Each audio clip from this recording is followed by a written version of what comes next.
चीन पाकिस्तान की खैर नहीं, भारत का जल ब्रह्मास्त्र एक्टिवेट। घुटनों पर आया पाकिस्तान, दुनिया में मची खलबली। काबुल में बैठे तालिबान ने खोली पाकिस्तान की फांस, नई दिल्ली के एक इशारे पर घूमा खेल। सिंधु के बाद अब कुनार नदी का पानी बंद, पाकिस्तान की बर्बादी का काउंटडाउन शुरू हो चुका है। भारत के डैम प्लान से उड़ी इस्लामाबाद की नींद, पश्चिमी सीमा पर बिछा भारत का महाजाल। पाकिस्तान की गीदड़ भभकी का भारत ने दिया मुंहतोड़ जवाब। यह जल युग की सबसे बड़ी घेराबंदी है जो दुश्मन को तड़पा तड़पा कर मारेगी। पाकिस्तान को शायद यह लगा था कि वो पूर्वी सीमा पर बांग्लादेश के साथ मिलकर भारत के लिए कोई चक्रव्यूह तैयार कर लेगा, लेकिन वह यह भूल गया कि पश्चिमी सीमा पर एक ऐसा तूफान पनप रहा था जो उसकी बची खुची अकड़ को भी मिट्टी में मिला देगा। इस बार खेल काबुल के मैदान से शुरू हुआ है और इसकी बिसात नई दिल्ली में बिछाई गई है। तालिबान, जिसे दुनिया कल तक एक अलग नजर से देखती थी, आज उसी तालिबान ने पाकिस्तान की दुखती रग पर ऐसा हाथ रखा है कि इस्लामाबाद से लेकर रावलपिंडी तक मातम पसरा है। तालिबान ने ऐलान किया है एक ऐसे महाप्रोजेक्ट का जो पाकिस्तान को बूंद बूंद पानी के लिए तरसा देगा, उसकी जमीनों को बंजर बना देगा। और इस ऐलान के पीछे जो ताकत खड़ी है वह है नया भारत। जी हाँ, भारत ने पहली बार खुलकर सीना ठोक कर ऐलान कर दिया है कि वह पाकिस्तान के इस भाई को उसी के खिलाफ सबसे बड़ा हथियार थमाने जा रहा है। ये एक ऐसी जल जंग का ऐलान है जिसने पाकिस्तान की नींद उड़ा दी है। वह तिल मिला रहा है, धमकियां दे रहा है, लेकिन जानता है कि तीर कमान से निकल चुका है। इस पूरे वाटर वॉर की एक एक परत को उधेड़ते हैं और समझते हैं कि कैसे भारत ने पाकिस्तान को उसी के पाले पोसे तालिबान के हाथों मात दे दी है। आगे बढ़ने से पहले एक जरूरी काम, अगर आप इस महाजाल को समझ चुके हैं तो वीडियो को लाइक ठोकिए और कमेंट बॉक्स में जय हिंद जरूर लिखिए। इस खेल की शुरुआत होती है कुछ दिन पहले, जब अफगानिस्तान की तालिबान सरकार ने एक ऐसा ऐलान किया जिसने पाकिस्तान के हुक्मरानों को हार्ट अटैक दे दिया। तालिबान ने कहा कि पाकिस्तान, बहुत हो चुका तुम्हारा ड्रामा, अब हम वह करेंगे जो हमारे देश के हित में है। ऐलान हुआ 480 किलोमीटर लंबी कुनार नदी का पानी रोकने का। तालिबान ने साफ कहा कि हम इस नदी पर एक विशाल हाइड्रो इलेक्ट्रिक प्रोजेक्ट शुरू करने जा रहे हैं, एक ऐसा बांध बनाने जा रहे हैं जो अफगानिस्तान के अंधेरे घरों को रोशन करेगा, हमारी सूखी जमीनों को हरा भरा कर देगा। और रही बात पाकिस्तान की, तो वह भले ही सूखा मर जाए, हमें फर्क नहीं पड़ेगा। ये बयान पाकिस्तान के सीने में किसी खंजर की तरह लगा। वह बौखला गया, लेकिन यह तो सिर्फ ट्रेलर था, असली पिक्चर तो अभी बाकी थी और उस पिक्चर का डायरेक्टर था भारत। जैसे ही तालिबान ने यह ऐलान किया, पाकिस्तान के कुछ एक्सपर्ट्स और पूर्व सैन्य अधिकारियों ने गीदड़ भभकी देना शुरू कर दिया।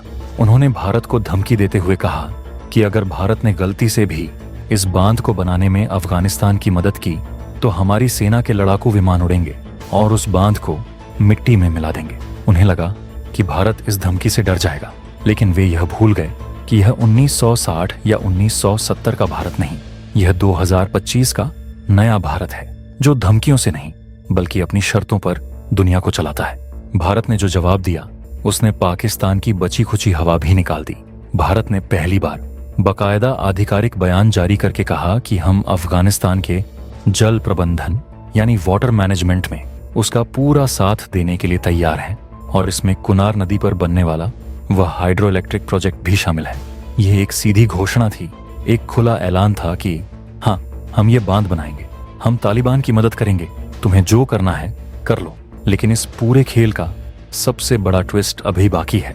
यह कुनार नदी पाकिस्तान की लाइफलाइन सिंधु से कैसे जुड़ी है और कैसे भारत ने एक ही झटके में दोनों नदियों पर कब्जा कर लिया, इसकी पूरी कहानी हम आगे समझेंगे।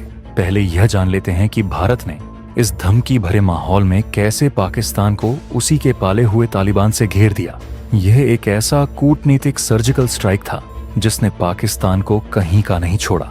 वह पाकिस्तान जो भारत को पूर्वी सीमा पर घेरने का सपना देख रहा था, उसे भारत ने पश्चिमी सीमा से ऐसा घेरा कि अब उसे सांस लेना भी मुश्किल हो रहा है। अब आपके मन में सवाल उठ रहा होगा कि आखिर यह कुनार नदी इतनी जरूरी क्यों है? यही है वह बड़ा ट्विस्ट। यह कोई छोटी मोटी नदी नहीं है, ये पाकिस्तान की लाइफलाइन का एक बहुत बड़ा हिस्सा है। कुनार नदी निकलती तो अफगानिस्तान से है, लेकिन इसका 70 से 80% पानी बहकर सीधा पाकिस्तान में जाता है। पाकिस्तान में यह नदी चित्राल नदी के नाम से जानी जाती है और आगे जाकर यही काबुल नदी में मिल जाती है। और मजे की बात देखिए, यही काबुल नदी आगे जाकर पाकिस्तान की सबसे बड़ी और सबसे अहम नदी सिंधु में शामिल हो जाती है। यानी यह वही नदी है जो सिंधु को पानी देती है, जिसे लेकर भारत पहले ही पाकिस्तान की नकेल कस चुका है। आपको याद होगा कि भारत ने सिंधु जल संधि को लेकर अपना रुख कितना कड़ा कर लिया है। भारत ने साफ कह दिया है कि हम अपने हिस्से के पानी का पूरा इस्तेमाल करेंगे, हम नए डैम बनाएंगे, और हमने वह करके भी दिखाया है। इस संधि की मार झेल रहे पाकिस्तान को जो थोड़ा बहुत पानी सिंधु नदी में मिल रहा था, उसमें एक बड़ा हिस्सा इसी कुनार नदी के पानी का था।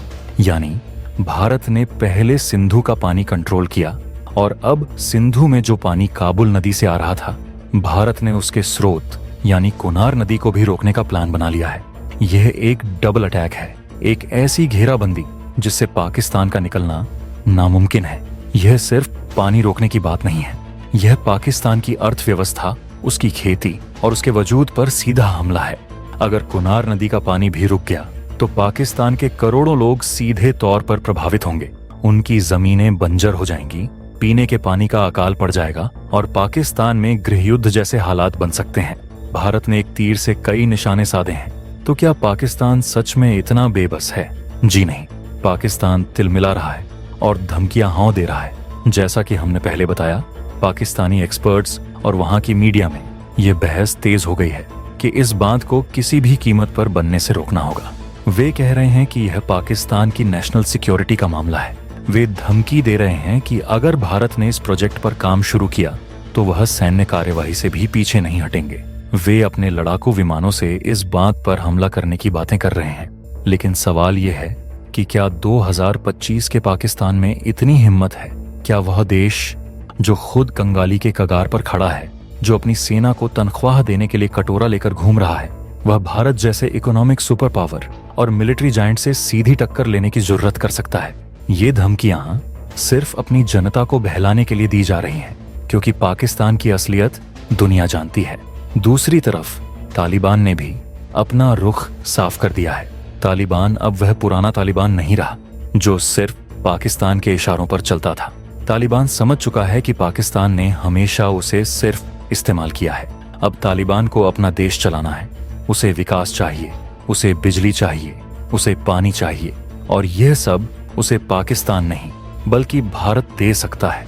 भारत ने अफगानिस्तान में जो सलमा डैम, जिसे फ्रेंडशिप डैम भी कहते हैं, बनाया है और जो वहां के कुछ विकास प्रोजेक्टों में सहयोग दिया है, तालिबान उसे भूला नहीं है।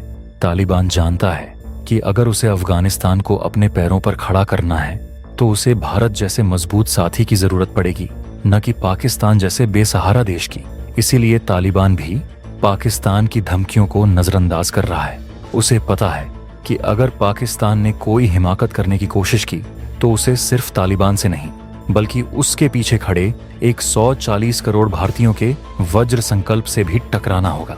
भारत ने यह कदम उठाकर न सिर्फ पाकिस्तान को कड़ा संदेश दिया है बल्कि अफगानिस्तान में भी अपनी पकड़ और मजबूत कर ली है।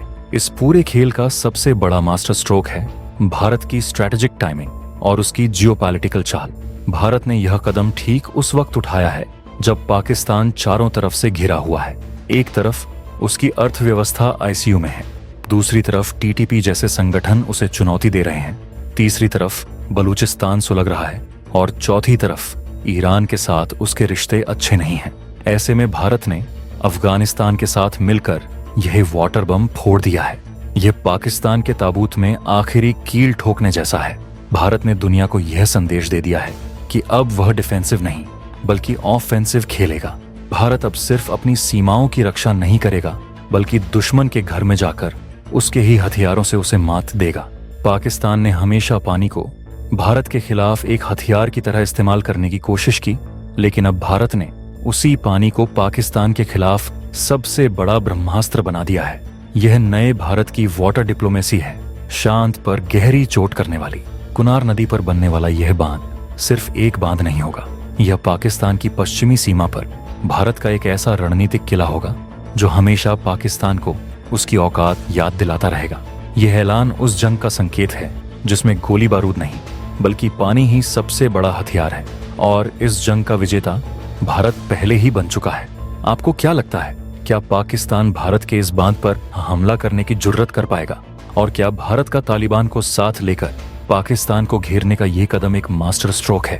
अपनी राय कमेंट्स में लिखकर जरूर बताइएगा। अगर आपने अभी तक इस वीडियो को लाइक नहीं किया है तो लाइक कीजिए और चैनल को सब्सक्राइब करना मत भूलिएगा। जय हिंद।